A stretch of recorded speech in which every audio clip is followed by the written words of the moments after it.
Let me ask you something uncomfortable. How many years of experience do you have? And now, the harder question. How much of that is real experience? And how much is the same year repeated over and over?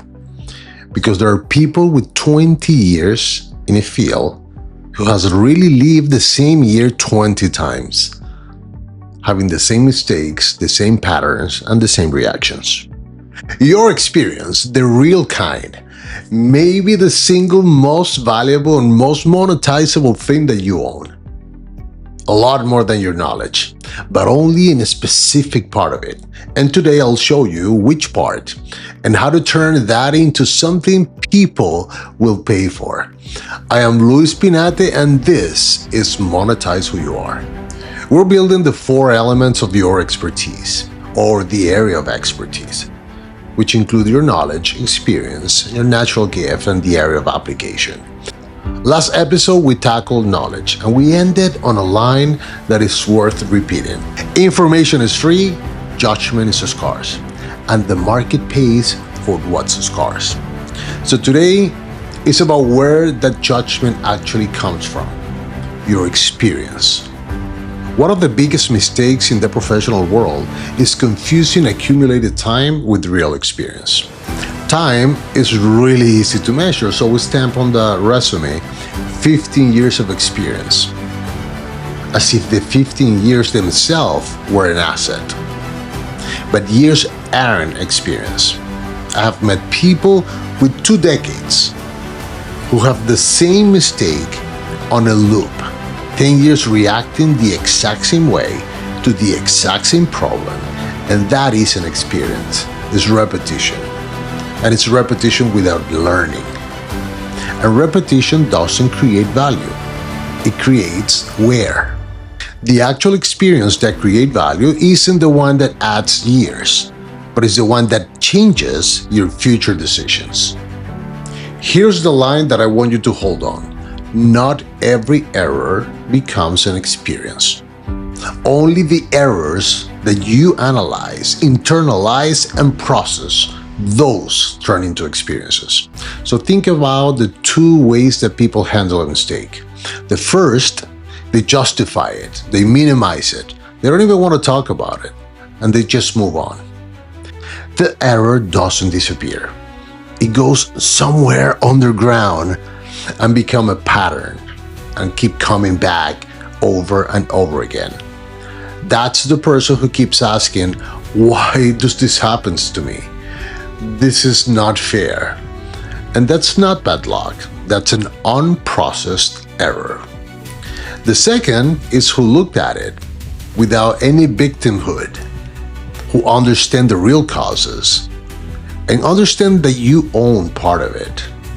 You extract the clear lesson and you set that as an explicit rule so you never take that path again. When that happens, something powerful occurs. The error becomes a lesson, and the lesson becomes a judgment, and the judgment becomes a process, a decision you make in advance so you never fall into that same trap again. To make it very easy, there's probably 3 types of experiences. The first one is the repetitive, that only wears you down. The second is the reflective, where actually the growth begins, and then the transformational experience, where the error is turned into judgment and built into something that you can operate from. And that is the one the market is really willing to pay for. So let's answer the money question. Why will anyone pay for our experiences? Here's the truth. The market does not pay for stories. It pays for errors that can be avoided. People will pay, often a lot, not to repeat a wrong path, not to waste a year, not to carry the emotional and financial cost of a mistake that you already survived. Your experience has value because it reduces their uncertainty, speed up their decisions, and prevent their losses. And notice what this does. It makes your experience portable. I want you to ask this question. What mistake would I never make again? Whatever you just thought of doesn't depend on your job, not on your title, not on your role, or not on your industry. You might change companies, you might change fields, and you will still carry this with you. That is portable experience. That transferable judgment, that's an asset. And that includes the things you never choose. The layoff, the failed business, the health crisis, the market that collapsed under you. Handled right, and even those become judgment, someone will pay for it. Now let's turn this into something you can use. Let's define the 4 steps. Step 1, identify the key errors. Write down the mistakes that you have repeated, the decisions that you now recognize either as patterns or as situations that cost you. Step 2, analyze each one, but very honestly. Understand, why did it really happen? Why did you not see it or not want to see? What decision were you avoiding? Step 3, extract the lesson. Finish this sentence. The lesson I learned from this error is, and explain it. Be very specific, because vague lessons don't change behavior. And finally, step 4, and this is the one that creates the asset. Turn the lesson into judgment with a rule.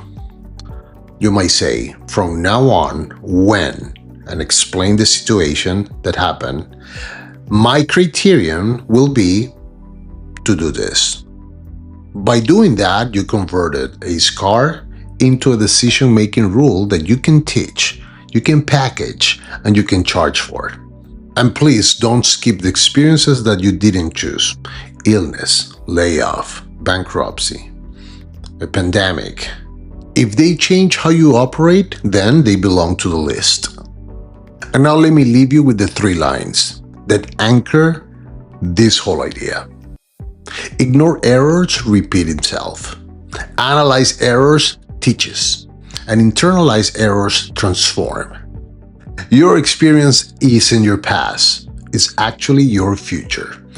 Modify by what you've learned and the scars that you were tempted to hide. When you process them correctly, they're some of the most valuable and most monetizable judgment that you own.